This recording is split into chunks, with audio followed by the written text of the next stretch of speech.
After playing the patsy for the government cover-up, intelligence officer Jesse Marcel returns to Roswell. He's determined to get to the truth of what happened and clear his name. Jesse Marcel is in a bizarre situation. He is the one that went to the crash site.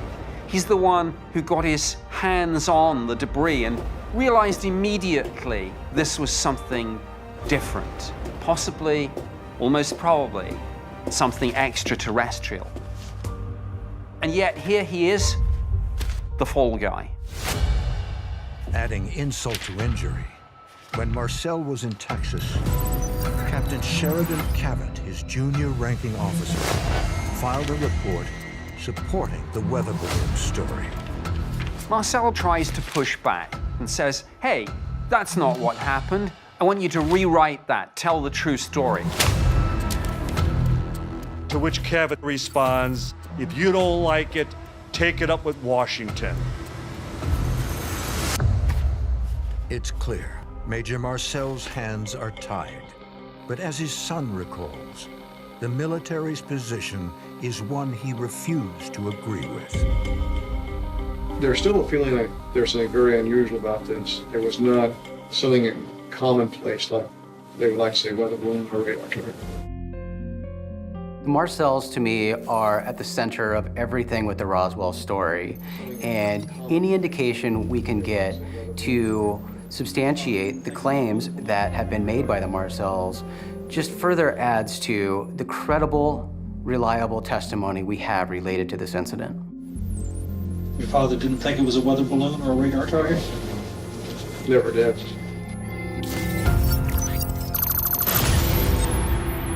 Jesse Marcel Jr.'s claim about his father is predicted to be true. It's great to hear that this came back as true because it's just another thing in a consistent line of testimony from Jesse Marcel. Did he ever suggest you weren't supposed to talk about it? Was there any kind of discussion about what was said at the base and let's not talk about this anymore in those first few days? I don't recall that exactly, but I think the implication was there. It's over with, don't say anything more about it. 3 months after the Roswell crash, Marcel is transferred to Washington.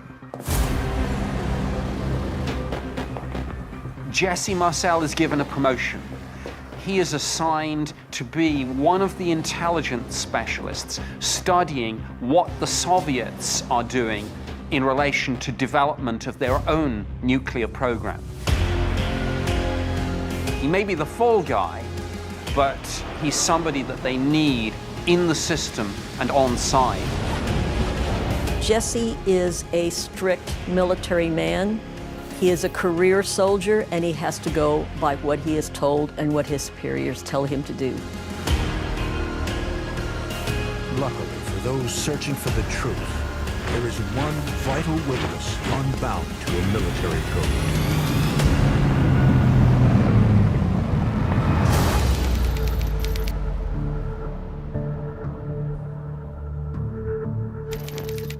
Around 24 hours have passed since Roswell mortician Glenn Dennis visited the base, seeing strange activity.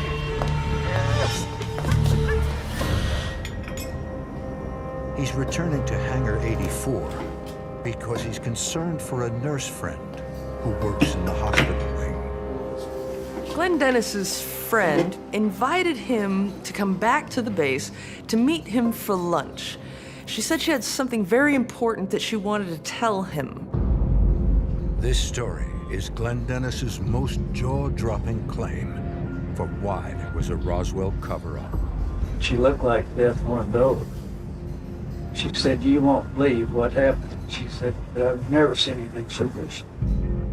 I said, well, look, you're a nurse. And I said, anytime you're in this business, you're going to see a lot of things. And I said, you may as well get used to it. She said, no, this is what it is. Then, the words that come out of her mouth next leave Dennis absolutely stunned. She said, this is something that no one's ever said.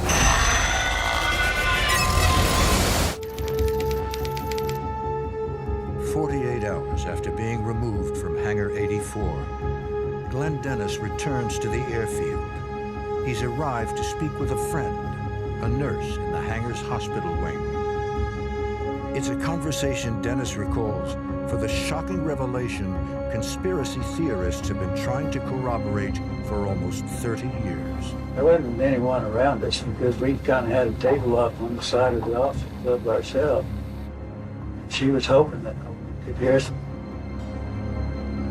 Glenn has been outspoken for decades about what he has seen, and of course his testimony has been dismissed and discredited by the experts.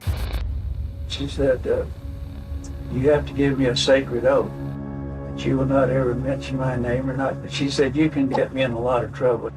But I'm going to tell you, you don't know where you got this. I said, what do you mean by a sacred oath? She said, I mean like cutting your arm off. That's what she told me. Glenn asks the nurse, he said, what was going on? What did you see?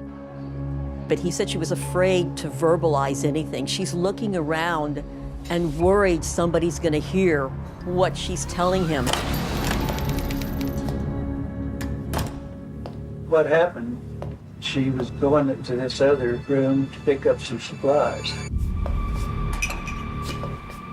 This is where the two doctors that were in there supposedly doing a preliminary autopsy on these bodies. The doctor said, you're not going anywhere, we have to have some help. She said she never smelled anything so horrible in her life. Said it was the most gruesome, most horrible sight that she'd ever seen. The smell was almost devastating.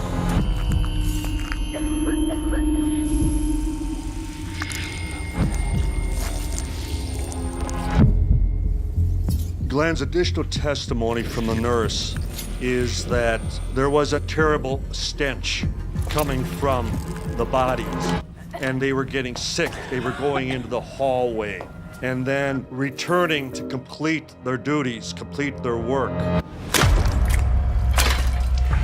The testimony of this nurse is of great import because we have somebody who is witness to an actual autopsy. So that means we have fatalities of a crash and descriptions of beings that are clearly not human.